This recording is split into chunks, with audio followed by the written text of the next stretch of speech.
আমি আমার মা আমার বোনদেরকে বলতে চাই, কখনো স্বামীর কলিজায় আঘাত দিও না, কারণ স্বামীর কলিজায় আঘাত দিলে তোমার জীবনে জান্নাত জুটবে না।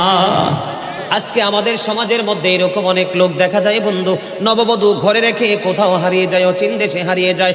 বন্ধু একটা কথা মনে রাখবেন, আপনার স্ত্রী শুধু আপনার কাছে এসেছে পোশাকের জন্য নয়, খাবারের জন্য নয়, টাকা পয়সার জন্য নয়। স্বামীর কাছে যেই খোরাক স্ত্রীর জন্য আছে, এবং স্ত্রীর জন্য স্বামীর কাছে যেই খোরাক, স্বামীর জন্য স্ত্রীর কাছে যেই খোরাক আছে, পৃথিবীর কোথাও সেই খোরাক নাই। এটা স্বামী স্ত্রীর জন্য অবর্ণনীয় এক নিয়ামত। আমার নবী রোমান্টিক সময়টাকে কি বাদ দিয়েছে নাকি শক্ত করে ধরেছে? কথা বলে না কেন? স্বামী স্ত্রীর মধ্যে যে প্রেমের আবেগ ঘন মুহূর্ত তৈরি হয় রে 14 গ্রামের যুবক, আমার দাদা ভাই যারা বুড়ো হয়ে গেছো, এখনো দাদু দুনিয়ার বুকে বেঁচে আছে, এখনো যদি দাদু যদি এক খিলি পান তোমাকে মজা করে বানায়া দেয়, পান চিবাইতে চিবাইতে তোমার ঠোঁটগুলো লাল হয়ে গেল, জিহ্বাটা লাল হয়ে গেল, আর দুজনের মধ্যে আবেগ ঘন মুহূর্ত তৈরি হলো।